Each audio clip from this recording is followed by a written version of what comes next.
The film unfolds the chilling tale of terrifying, man-eating titans who launched a merciless hunt against humanity. These monstrous beings drove the weakest survivors to seek refuge behind massive protective walls. For 100 years, the titans remained unseen, and over time, the looming danger began to feel like a distant myth to those living within the enormous fortress. But the illusion of safety was shattered in the most horrifying way.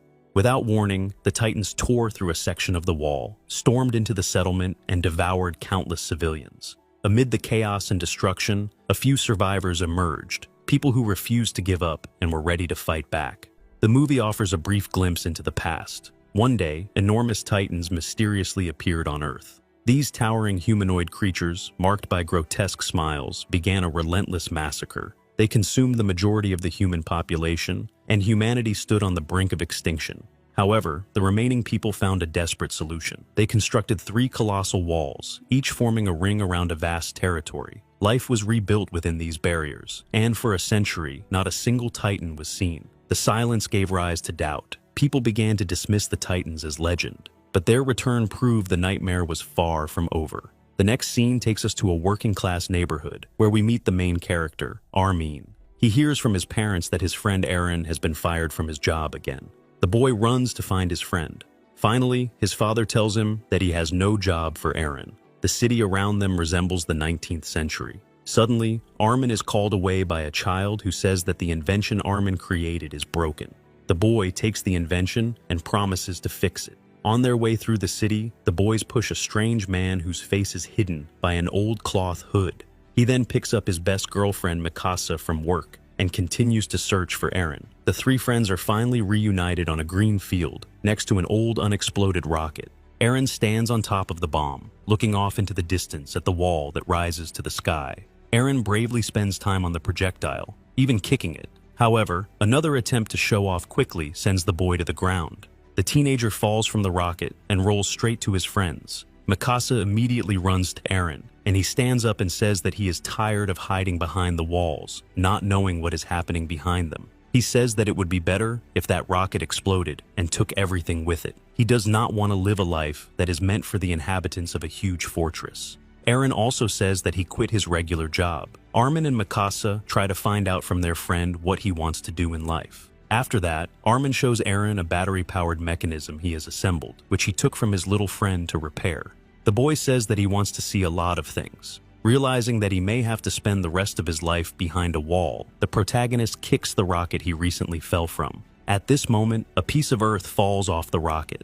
An image of a woman in a swimsuit appears on the metal, and the ocean is painted next to it. The friends are not even completely sure that such a large body of water exists at all. Mikasa looks thoughtfully at a bird flying by and rhetorically asks if it has ever seen the ocean. Eren calls his friends to follow him and leads them to the security camp, behind which is a mesh fence and an outer wall. Carefully maneuvering between the ruins, the boys pass the military's line of sight and reach the fence. Eren immediately finds a hole in the fence, and the friends crawl through to the wall. Finally, the group of friends approaches the wall. They are surprised because they have never seen a wall before. At one point, Mikasa starts coughing, and Eren gives her his scarf. He says that the Titans are long gone, that it's all fiction, but Armin reminds him that according to the stories, a bomb exploded outside long ago, making it impossible for people to survive. There were only Titans left. Eren listens to his friend in disbelief. Unnoticed, the guards approach the teenagers. They try to capture the intruders, but Eren engages the soldiers in a fight. They want to execute him on the spot, but the fight is interrupted by an adult soldier. His name is Suda. He is the old captain of the local garrison and the former lover of Eren's mother. The man dismisses his subordinates and says that he will deal with the children himself. Instead of punishment, Suda offers the protagonist to join the intelligence corps. According to him, the council has already approved the initiative and active work is underway in this direction. However, before the teenager can answer, the wall begins to shake from enemy attacks from the other side. Suddenly, a huge and distorted Titan's head appears above the wall. He furiously bursts into the settlement and tries to break the barrier. For a long time, Suda and the teenagers stand motionless, refusing to believe their eyes. The soldiers do not know what to do. Meanwhile, a huge hole appears in the wall, and stones begin to fly over the heads of the fortress's inhabitants. The garrison deploys their cannons and points them at the wall. Suddenly, other faces of giant ugly creatures appear. For the first time, we see ordinary Titans. They smile, get into formation, and start attacking the city of people. Some individuals walk slowly, others crawl and run on all fours. The first volley of cannons is heard. The cannonballs hit the target. The soldiers rejoice in their success, but it doesn't last long because the wounded monsters quickly rise and regenerate, continuing their movement. Eren says that in the legends the Titans were immortal, and it seems to be true.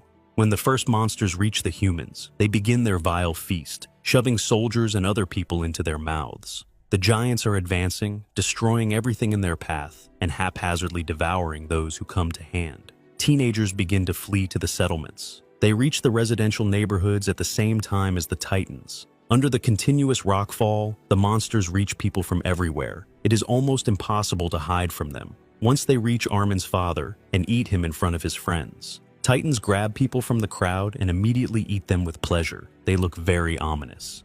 The people are heading for a wooden cathedral with powerful doors. In a panic, people fall into the mud and are trampled by those who are running. Even women and children are trampled on. A mother cannot escape. She tries to hide her child. Eren grabs her and carries her to a shelter. In her hurry, she does not have time to take the child and is separated from her. Mikasa runs out of the crowd and covers the crying child with her arms. She is not allowed to get to her feet, and a stream of people carries Eren and Armin out the door. The girl is left on the street. Suddenly, the people in the shelter decide to close the passage. They are afraid that the Titans are too close and refuse to let their fellows in. When the monster approaches Mikasa, all the people jump away from the door. Her fate remains unknown. For a brief moment, the cathedral is silent, and Eren decides to run outside to save his beloved, but he does not find her. The doors of the shelter quickly close behind him. However, the people underestimated the monsters as they gathered in a crowd and calmly removed the roof of the shelter. The closed door does not allow the residents to leave the premises, and they die. Eren is unable to do anything to help. Limping, he walks deep into the ruined city. The plot of the movie takes us 2 years later. We are shown the training camp of the Reconnaissance Corps, where new recruits, including Eren and Armin, are being prepared for a raid between the second and outer walls to destroy all the Titans who manage to get there. By this point, the settlement is facing an increasingly acute issue of overpopulation and the growing threat of starvation. The new military unit is commanded by Captain Hanji. She is a fearless explorer with a passion for Titans. She gives an inspiring speech and tries to demonstrate the capabilities of the new vehicle. She tells us that the Corps is going on an expedition, during which the scouts are to meet Shikishima and his team. At the mention of the experienced warrior's name, the crowd immediately begins to applaud. Shikishima is a legendary fighter who was preparing a bridgehead for a future attack on monsters. He has long since left the settlement and is wandering in the space that the Titans have captured. He has long since left the village and is wandering in the space that the Titans have conquered. The meeting will take place after sunset in the Manzan area. At night, the Titans do not see well and usually sleep. Therefore, they can be taken by surprise. The soldiers finally approach the mesh fence and say goodbye to their families. Eren watches the touching scene from a distance. He catches up with Armin, who is crying, and tells him that there is no one else to wait for them. We learn that Eren is an orphan. At this moment, a little girl comes to the fence and gives Armin her toy. The next episode takes us to the dining room, where the scouts are eating and preparing. Eren and Armin meet Suda. He got drunk and became an old cook in the kitchen.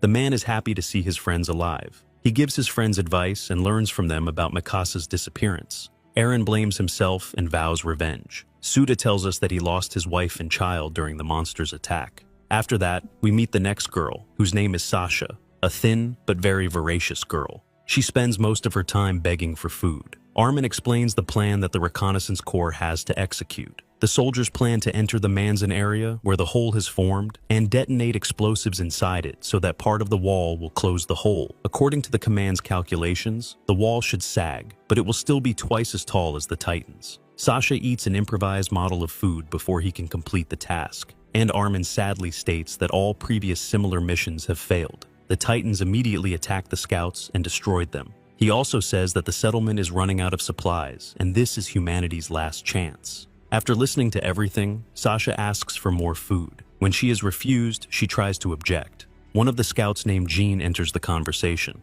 He says that all the people present were simply sold by their parents to stop feeding them, and that the entire Corps consists of people who cannot find a normal job. Shouting insults, he causes fear in one of the girls. Armin says that this rude man calmed down because he is afraid.